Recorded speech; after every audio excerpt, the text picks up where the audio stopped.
Salut les amis, c'est Isma, bienvenue sur ce qui me fait kiffer, la chaîne YouTube qui mélange pop culture et street culture. On se retrouve aujourd'hui pour l'épisode 7 de Andorre, intitulé l'annonce ou la proclamation. Euh, Avant de commencer, petit message de routine, abonne-toi, commente, like et partage. Aide la chaîne à grandir, donne de la force, sois curieux, beaucoup de choses à découvrir sur la chaîne, de la review de House of the Dragon, des Anneaux du Pouvoir et également du contenu street culture. Voilà, le message est passé. Petite parenthèse toutefois, je tourne de nuit, donc la luminosité sera peut-être différente à celle de d'habitude. Et comme c'est le soir, forcément je suis un peu plus fatigué, donc tu as une autre facette de moi, tu as la facette du mec, voilà, du mec de nuit, tu vois. Bref, on attaque tout de suite ce qu'il faut dire sur l'épisode. Alors, premièrement, ce que j'ai envie de dire sur cet épisode, c'est que je l'ai déjà vu 2 fois aujourd'hui. On est mercredi, je l'ai vu ce matin à 9h et je l'ai vu là à 19h40, comme ça, voilà, bref, on s'en fout, pour avoir un bon truc. Et c'est le premier épisode d'Andorre que je regarde 2 fois parce que je l'ai trouvé vraiment intéressant, avec beaucoup de choses cool à retenir et voilà, vraiment des trucs, je me suis dit, ah ça c'est bien joué, tu vois. Alors premièrement, j'ai aussi envie de partager une information que j'ai lue. Il s'avère que les showrunners ont communiqué sur l'épisode. Alors eux-mêmes ont reconnu le fait qu'il y avait des arcs de 3 épisodes. Là, cet épisode 7, on aurait pu penser qu'on attaquait le 3e arc. Eh ben non, en fait, c'est un épisode qui ne fera pas partie d'un arc. C'est un peu un one-shot de transition avec ce qui va venir la semaine prochaine, donc entamer un nouvel arc. Mais là, c'est vraiment un tout en soi. On n'est pas dans un arc. Disons que c'est un arc d'un épisode. Donc on attaque tout de suite. Donc dans l'épisode précédent de Andorre, le casse sur Aldani a eu lieu et cet épisode, grosso modo, il est consacré à toutes les conséquences qu'aura cet épisode. Donc, on pouvait s'attendre à découvrir un épisode où on a la rébellion, l'empire, nanana, qui se réveille, la guerre, le début de voilà. Et en l'occurrence, bah, c'est ce qu'on a, mais en vraiment très pointu.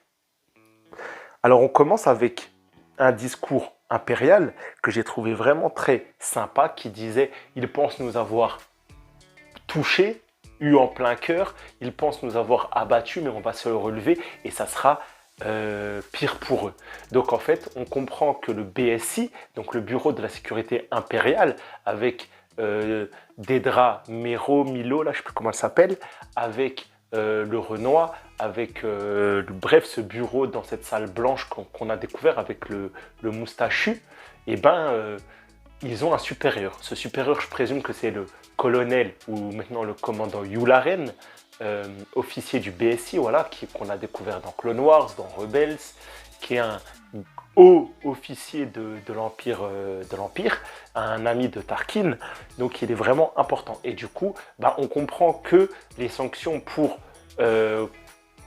contrecarrer ce casse financier, donc qui les a vraiment affectés, donc on peut dire que l'objectif est rempli, les rebelles ont vraiment touché en plein cœur l'Empire, et ben la contrepartie va être également financière. Déjà, on monte les taxes de toutes les planètes un peu séditieuses. Pas totalement, rien qu'un peu, ça suffit. Vous avez eu un jour un discours, bim, des taxes incroyables. Fin des rites religieux, des pratiques culturelles, des événements socio-culturels. Voilà, c'est l'état martial. L'état martial. Ensuite, évolution des peines. Voilà, quand il y a procès, même pour une boulette, eh ben, on augmente le seuil de gravité, tu vois. On va le voir en fin d'épisode, ça aura beaucoup de conséquences sur la suite de l'épisode. Donc plein de trucs comme ça vont être décidés par le BSI et on continue l'enquête. L'enquête surtout menée par Dedra Meero, voilà, qui commence, elle, on voit que c'est lignée, tu vois, c'est lignée de la team. Elle est trop forte, celle qui a compris que là et là, il y avait des soucis. Et elle est vraiment en train de remonter et de constituer le plan de la pré-rébellion. Et d'ailleurs, en fin de réunion, elle va en faire part parce que, je ne sais plus comment il s'appelle, le Renoir va l'accuser de dépasser ses prérogatives et elle va dire clairement à l'officier supérieur, pas à Yularen mais au mec en dessous, oui mais il y a un problème, c'est vous, vous vous êtes cantonné en secteur fief, voilà comme elle dit des fiefs, donc vous avez vos territoires d'administration, sauf que eux, vu qu'ils agissent dans plusieurs secteurs, ça ne va plus ce système, il faut casser l'ancien système, donc elle est intrépide, elle est intelligente, elle est audacieuse, elle arrive à dire que l'ancien système ne va pas, elle est innovante ou innovatrice, je ne sais pas comment on dit, et du coup elle a toutes ses qualités et elle est vraiment en train de briller aux yeux de la hiérarchie du BSI. Alors moi j'ai bien aimé, comme j'ai déjà dit dans les 2 précédents épisodes, je crois pas le précédent mais celui d'avant, je trouve qu'il y a un travail qui est fait sur la place de la femme. Chaque fois qu'il y a des plans sur elle, moi je vois tout de suite ce qui me saute aux yeux, c'est que c'est la seule femme au BSI. Il n'y a pas beaucoup de femmes officiers de l'Empire, il n'y en a jamais eu énormément dans Star Wars. Alors il y en a eu, mais dans le canon et surtout dans les vieux épisodes, quand tu prends par exemple la trilogie originale, les officiers impériaux, on n'a jamais vu de femme, tu vois. Donc là, on a une femme qui monte, Star Wars donc met la place de la femme dans un milieu masculin et ils le font très bien, aux antipodes de ce qu'a fait She-Hulk sur les gros débats de la place de la femme dans notre société. Voilà, ça c'était du caca, tandis qu'Andor c'est vraiment très cool, avec peu de choses en plus. Donc on continue sur les conséquences de l'Empire. On a ensuite Cyril Karn. Donc Cyril, on continue de le voir évoluer avec sa maman. Voilà, donc Cyril qui vient d'une classe modeste. Moi, comme j'avais dit, sans négativité, je trouve qu'il a un côté, comme nous on connaît, Jean du voyage. Le côté patriarcal avec l'oncle Arlo, voilà, et les discours de tu représentes la famille, quelque chose de très méditerranéen ou de très ouais, culture, pas nomade, mais les rebeux, les Turcs, quelque chose qu'on ne trouve pas forcément dans les grosses civilisations occidentales. En tout cas, j'ai trouvé qu'il y avait un esprit, voilà, surtout Jean du voyage gitan. Donc, sa mère, elle le baffe, il dit rien, il fait plaisir à sa mère, il lui répond pas. Arlo, il dit, il fait. Pourtant, on n'a pas vu le Arlo, tu vois. Arlo, il a des contacts, donc il va le pistonner. Il vient d'une classe modeste, mais lui, il fait tout pour paraître ne pas appartenir à cette classe modeste en se différenciant par son costume, par les coupes qu'il aborde, les coupes, je parle des coupes de comment il taille ses costumes, tu vois. Sa mère d'ailleurs, elle lui fait des réflexions. Voilà, on a tout ça. Donc lui, pour son arc, dans cet épisode, il va être amené à aller travailler au standard de l'Empire. Donc on ne sait pas trop ce que ça signifie, mais on voit en tout cas 2 choses. Que c'est pourri comme boulot, parce qu'en fait, il arrive dans un gros entrepôt, structure, institution, avec plein de petits box, voilà, façon open space, et du coup, les gens, ils ont l'air de rien foutre de particulier.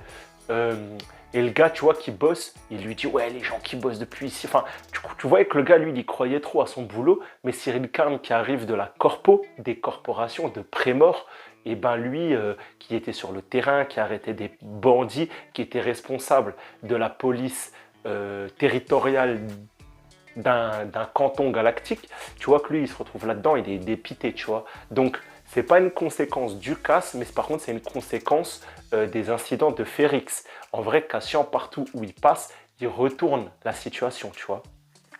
Donc, voilà, au final, on va voir quoi? On voit 2 scènes intéressantes qu'il faut retenir. On voit déjà Cyril Karn qui entend parler à la télévision de l'assaut sur Aldani. Et à la fin de l'épisode, bah, il est là, il est embauché, il est dans ce truc, il se fait chier comme un rat mort.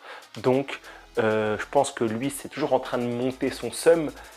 Il va se passer un moment, quelque chose qui fait qu'il va vraiment claquer la porte à ce début de vie routinière pour aller à la traque de Cassian Andor.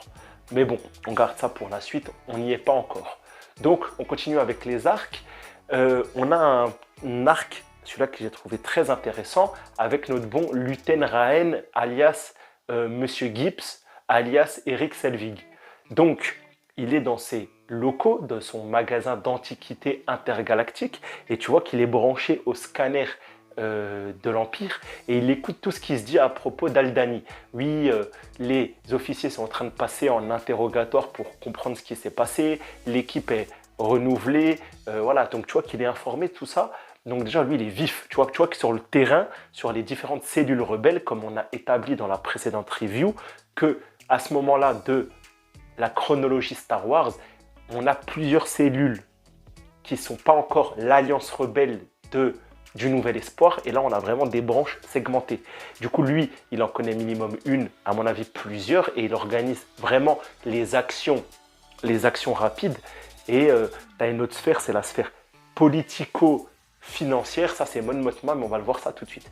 Du coup, tu as Mon Mothma qui arrive dans les locaux de Monsieur Luten Raen et ils vont avoir une discussion. Voilà, Mon Mothma, ça, j'ai pas trop compris ou j'ai pas trop aimé, je ne sais pas comment me positionner. Alors du coup, là, elle se réveille et elle découvre en fait de quoi il s'agissait, l'attaque de Luten. Je veux bien qu'il y ait un minimum de secret, mais genre, ah bah il y a eu des morts, il y a eu une prise d'otage, il y a eu ceci, cela. À un moment, tu savais que, comme il le dit Luten, quand on crée des armes, quand on se prépare aux armes, il faut à un moment se dire que ces armes vont être utilisées. Et Mon Mothma, elle a fait un peu là, oh ben moi je pensais qu'on allait bruncher et discuter de tout ça. Ben non, tu vois, tu savais très bien que ça allait se passer en mode guérilla, tu vois. Mais, quand même, en tout cas, en ce qui concerne l'interprétation des deux acteurs, c'est max, franchement au max, des bêtes de, voilà, ils font partie des deux meilleurs acteurs de la série. Au-dessus peut-être de Gabriel Luna, j'ai vraiment trouvé qu'ils étaient vifs, tu vois. Diego Luna, Gabriel Luna, purée, Diego Luna, de Diego Luna. Et ouais, je les ai vraiment trouvés pertinents déjà dans cet épisode et de toute façon je les trouve pertinents dans leur rôle, Mon Mothma et Luten Raen. Chose notable, on comprend que donc son chauffeur est vraiment un espion de l'Empire. Il doit y avoir, peut-être pas du BSI, mais il doit y avoir un service d'espionnage impérial. Et on comprend vraiment que le chauffeur de Mon Mothma qui est dehors la surveille. Cléa, la seconde ou la supérieure à Luten Raen, on n'arrive pas trop à les placer. Elle est vraiment trop stylée. Et voilà, j'attends beaucoup d'elle dans l'avenir. Mais en tout cas, voilà, Luten fait une presta incroyable, tu vois, qu'il a des mimiques, genre on rigole, on parle de sujets cool, et en fait il est vénère et il lui dit des trucs vénères, tu vois, dans le magasin, et l'autre dehors, il les voit fanfaronner, tu vois, alors qu'en vrai, ils se prennent la tête. Et ça, c'était bien joué, ce côté double face, le masque, j'ai bien aimé ça, et ça va être, encore une fois, un peu plus tard utilisé dans l'épisode lors du dîner de Mon Mothma avec les gens de la haute. Donc pour Luten, ça s'arrête là. Cléa, elle, va aller à la rencontre de Vel. Plusieurs choses sont dites. Voilà, la mission, ok. L'argent, c'est bon, il est là. Voilà, les deux, ils débriefent un peu de tout ça. Cléa donne une nouvelle mission à Vel. Vel que je kiffe de plus en plus. Tu dois retrouver Cassian Andor, Clem et le buter. Du coup, Veil, elle part pour ça. Et Cléa, elle finit en disant une phrase que j'ai trouvée très intéressante. Genre, elle dit, Vel, elle dit un truc du genre, ah, on fait ça, nous. Et Cléa, tu vois qu'elle dit, c'est comme ça que se passent les révolutions. Et on a ce que déjà avait commencé à introduire Rogue One, c'est-à-dire les côtés obscurs de l'Alliance rebelle, que pour même la liberté, pour combattre, pour le bien commun, il y a un moment où il faut se salir les mains et il y a des choses qu'il faut faire qui sont pas très belle. Donc c'était plutôt intéressant et surtout ce personnage, moi j'en attends beaucoup plus. Voilà pour Coruscant, je vais rajouter un petit élément sur les décors, voilà, de ce qu'on voit de Coruscant. Je trouve que ça a vraiment un aspect Gotham, Batman, Gotham City, bien sûr futurisé. C'est très sombre, très glauque, très gris, très sale et les autres endroits sont toujours nature, tout ça. Même Ferrix ne rend pas la même atmosphère que Gotham. En tout cas, je trouve qu'ils font vraiment un travail sur le grain, l'image et la colorimétrie dans cette série et c'est plutôt sympa. Donc on continue sur les arcs de nos personnages. Ensuite, on a l'arc de Cassian Andor. Qu'est-ce que va faire Cassian Andor après avoir laissé Vel dans l'épisode précédent? Il va trouver un peu de répit et retrouver ses proches. Il rentre à Ferrix. Déjà, plusieurs choses à dire sur Ferrix. Donc Ferrix est enfin sous domination impériale. On voit enfin dans la série des Stormtroopers et un destroyer stellaire. D'ailleurs, j'ai bien kiffé cette scène qu'on avait déjà vue dans les trailers où on voit un destroyer en basse orbite et ça rendait plutôt pas mal. Et là, dans l'épisode, de revoir cette scène, je trouvais que ça rendait plutôt pas mal. Cassian, il va d'abord chez sa maman parce que la maman, c'est le plus important. Ils ont une super discussion et tu vois encore une fois une des conséquences de l'acte d'Aldani. Alors, la maman ne sait pas que Cassian, c'est lui l'un des acteurs de l'attaque du casse, puisqu'il lui dit c'était qu'un braquage, mais elle parle, oui, est-ce que tu as vu le braquage, tout ça? Oui, j'ai vu, nanana, c'est qu'un casse. Et elle, en fait, tu comprends qu'elle ne veut pas quitter Ferrix comme lui propose Cassian, au bout de quelques heures avec elle, parce que c'est ça le plan initial, récupérer sa mère et le droïde et se barrer.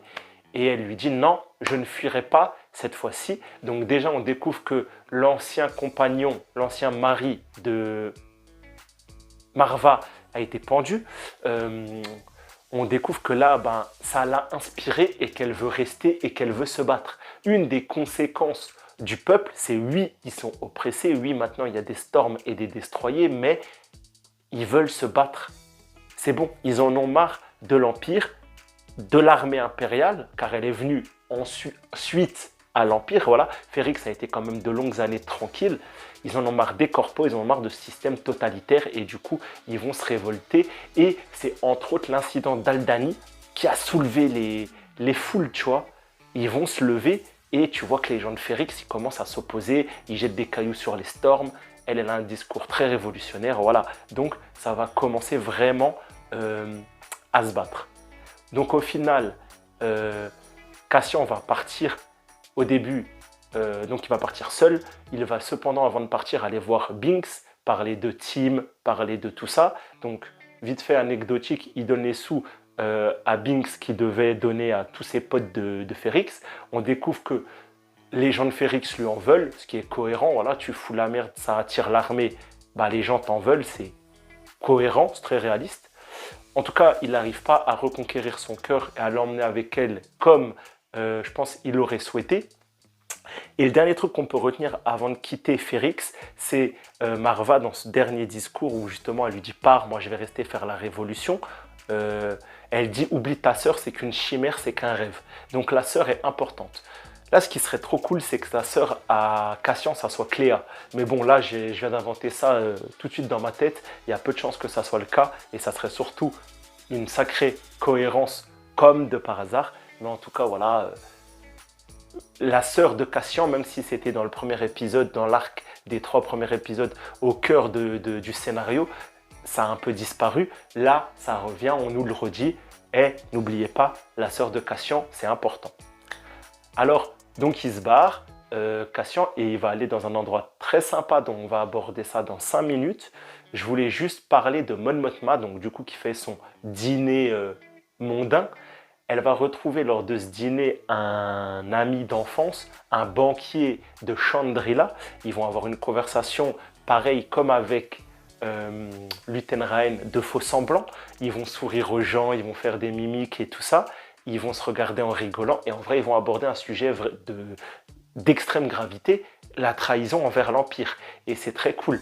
Tu vois vraiment, déjà, ils osent se dire à demi-mot les choses jusqu'à que les deux se dévoilent plus ou moins. Puis, on met les pieds dans le plat. Donc, je suis une rebelle, je veux des sous pour financer. Lui aussi, il dit, voilà, je suis... Bon, lui, il m'a paru un peu douteux. Est-ce que c'est un fils de loutre? Je ne sais pas. Ça, c'est l'avenir qui nous le dira. Mais il m'a laissé perplexe, tu vois.